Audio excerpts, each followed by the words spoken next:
Education is a right, not a privilege.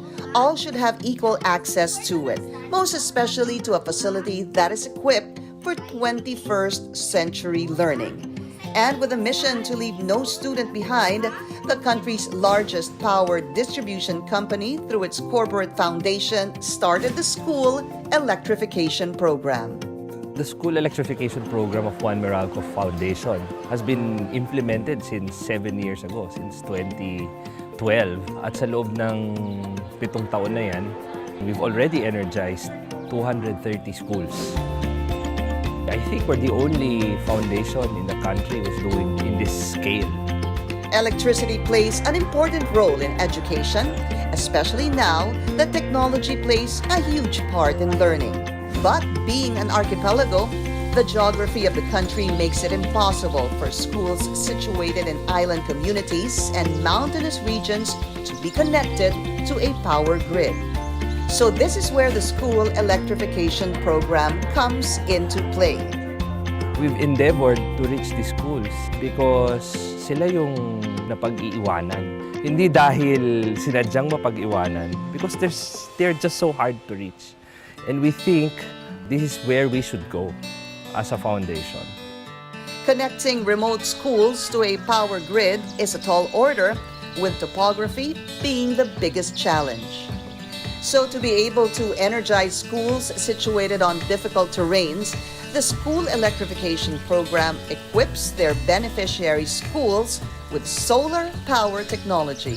And now that Meralco is adding renewables in its portfolio, I think we're even more energized as a foundation to really campaign for renewables, especially for remote off-grid communities, like where the School Electrification Program is being implemented.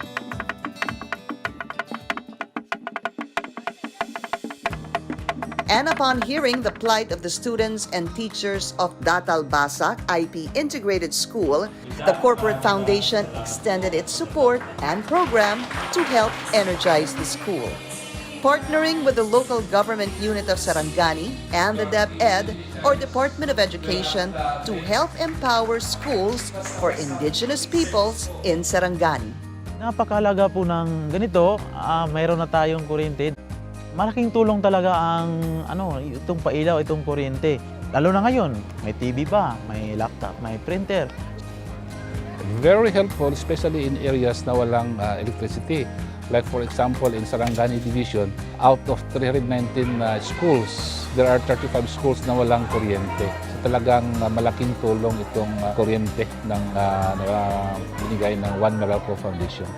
More than electrification, the multimedia equipment donated by employees of the company also heightens the students' enthusiasm for learning, as well as boosting the teachers' passion for teaching. Kanto dang tono dang one kam TV na gawan te galamag na kam story dang tono nang samut kwanting dang samut ne dang hall te kligalo para dabe school me dang nga kligalo ne. Iba kasi yung nakikita rin ng mga bata kasi nakukuha yung atensyon nila eh. Yung guro natin naghahanda ng lesson plan. Ginagawa natin na PowerPoint presentation. To sustain their school's electrification, the foundation imparts on the teachers, as well as the parents in the community, a sense of shared responsibility. Natututo sila ng energy management, di ba? Alam nila kung paano gamitin ng tama yung mga solar power equipment. Nakikita din ng mga magulang ng mga bata na ngayong meron ng solar power sa paaralan, nagiging community center yung school. And I think this kind of project provides that positive ripple effect of development in the community. And in this age of the so-called new normal, energizing schools, most especially off-grid ones, has become top priority. Nung wala ngang pandemic, ang hirap na ng buhay nila. Ngayon pa kayang may pandemya, when you go distance learning via internet, you need access to computers and the internet, and all of them require electricity to operate. And I think it has become more meaningful for us in One Meralco Foundation to continue this program despite the difficulties of implementing it during the pandemic, simply because we do not want these children to be really left behind. More than providing light and comfort, electricity opens up opportunities for greater productivity and progress for communities that have access to it. And now, with a brighter future laid in front of her, Gabrielle Galante promises to keep on her word, to finish her studies, with a hope that one day, her energized education can uplift the lives of her fellow Tibolis. Lama kho so be kam taut me bung no dang. Ya ke ya lo ho la gam dang na. Ke ya ke te bung lo na hi na wat ke kam te bung lo la mực mo an kawan.